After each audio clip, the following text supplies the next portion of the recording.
मैं हूं फरमाना पथ। राजनीति में वही नेता कामयाब हो पाता है जो धोखा देने में माहिर होता है। मौका राजनीतिक पार्टी उन्हीं को देती है जो दूसरी पार्टी से धोखा देकर आते हैं। वफादार ईमानदार नेता को भले ही कितने संघर्ष करना पड़े, लेकिन बहुत कम चांस ऐसा होता है जिन्हें राजनीति में मौका मिल पाता है। जिनमें से एक मुजफ्फरनगर के वरिष्ठ समाज सेवी और हाल ही में इस्तीफा देने वाले आम आदमी पार्टी से पश्चिम प्रांत उपाध्यक्ष अकील राणा जी हमारे साथ मौजूद है। उन्होंने आज ही पार्टी से इस्तीफा दिया है। उनका इस्तीफा देने के बाद सहारनपुर के जिलाध्यक्ष और मुजफ्फरनगर के महानगर अध्यक्ष ने भी तुरंत इस्तीफा दे दिया है। हम उन्हीं से करेंगे सीधी बात कुछ सवालों के साथ। अकील राणा जी, सबसे पहले तो आपका बहुत बहुत स्वागत है हमारे चैनल पर।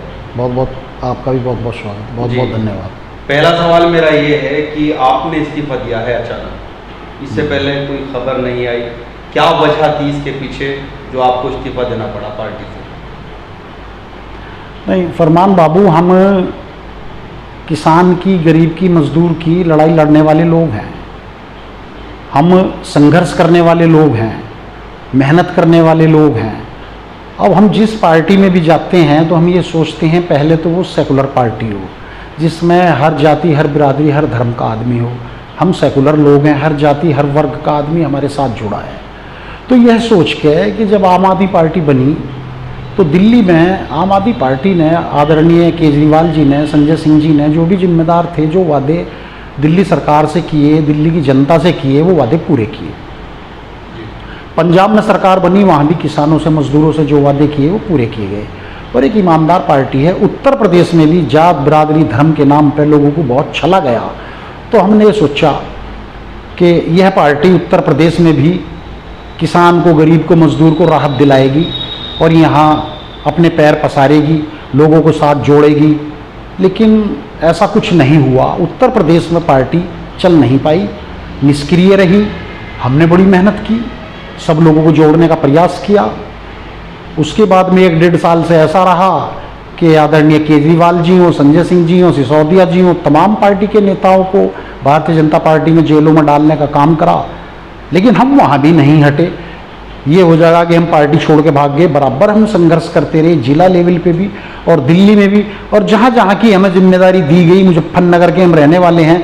इसके अलावा भी हमें शामली का प्रभारी बना गया, हमने शामली में भी मेहनत की। लेकिन पार्टी किसान को, गरीब को निचले स्तर पर जोड़ने में नाकामयाब रही।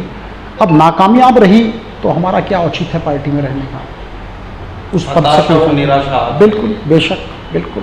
अच्छा, आप जनपद मुजफ्फरनगर में एक ऐसे चेहरा माने जाते हैं राजनीति में जो एमपी विधायक तो नहीं बन पाए, लेकिन कहीं ना कहीं उस मुकाम तक आपकी छवि है।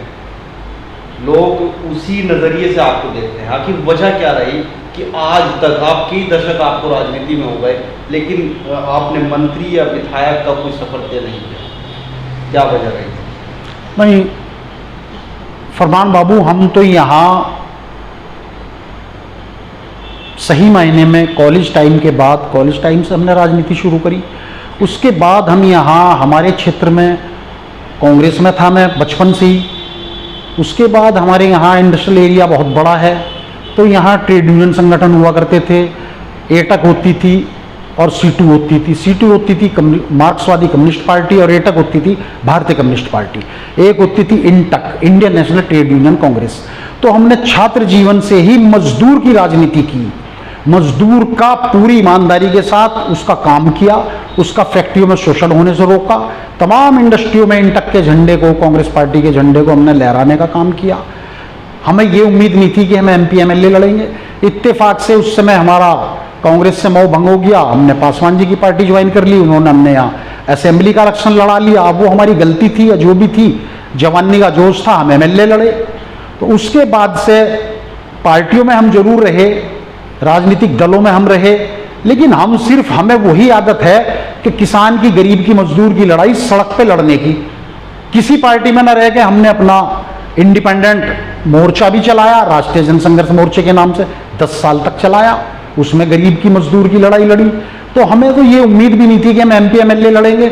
अब हमें कोई मौका अगर नहीं मिला तो कोई बात नहीं, ऊपर वाले की मर्जी थी, लेकिन मान सम्मान है, इज्जत से जिंदगी कट जा वो बेहतर है। 4 लोगों का साथ रहे, हर जात, हर बिरादरी, हर धर्म के लोगों का।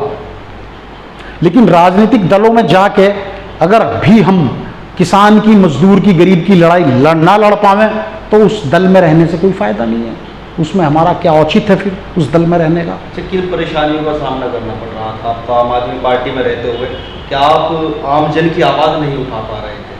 नहीं, देखिए ना, कहाँ अब मुजफ्फरनगर की बात ले लो, कहाँ है 1 साल से ना कोई धरना, ना कोई प्रदर्शन, ना किसान की, गरीब की, मजदूर, ना मेरा जिला अध्यक्ष से भी कोई लेना देना नहीं है भाई। मैं तो कहा कॉपरेट करो, मैं तो प्रदेश में हूँ, तुम्हें कॉपरेट कर रहे हैं, जिला चलवाएंगे।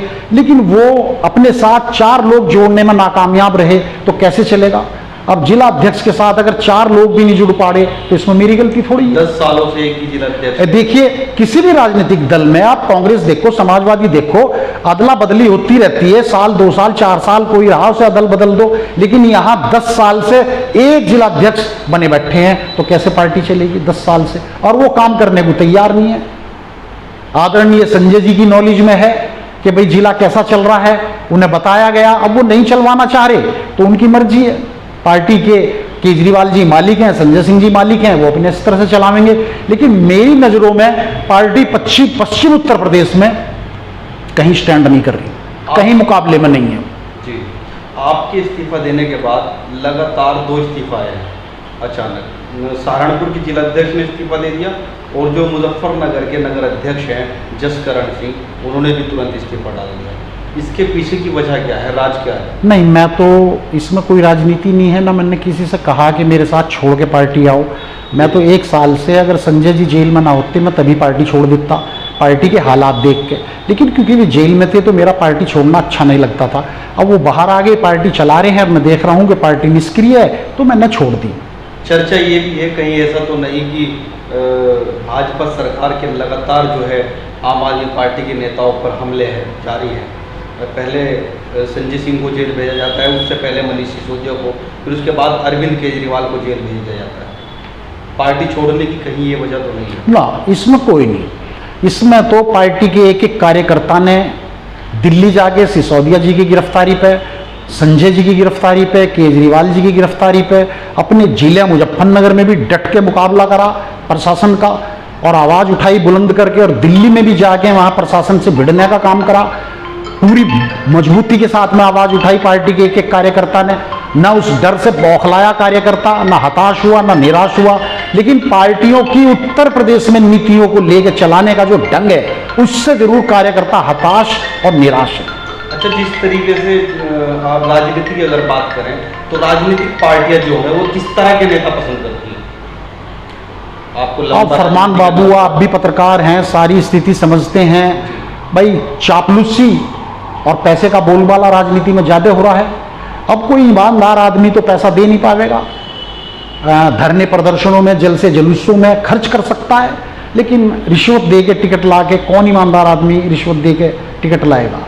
अब फिर चुनाव भी लड़ना होता है तो ईमानदार आदमी तो कर नहीं पाएगा। एक चापलूसी का बहुत जबरदस्त बाला है, किसी के साथ 4 आदमी नहीं है और वो बहुत बड़ा चापलूस है तो वो भी कुछ पद पा सकता है, समझे, चापलूसी करके। लेकिन उस चीज से कोई फायदा तो होने वाला नहीं है। राजनीति में पैसों का क्या महत्व है?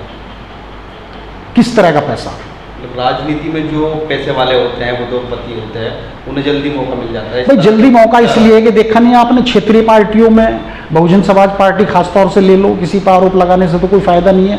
तो उसमें खुलेआम टिकटों के वितरण में वो उनके जो प्रभारी होते थे वो पैसा लेते थे, पैसा लेके टिकट देते थे। अब वो तो वही देगा जिस पर कोई नंबर 2 का कारोबार होगा, उसका धंधा होगा। एक आम आदमी जो किसान, गरीब, मजदूर की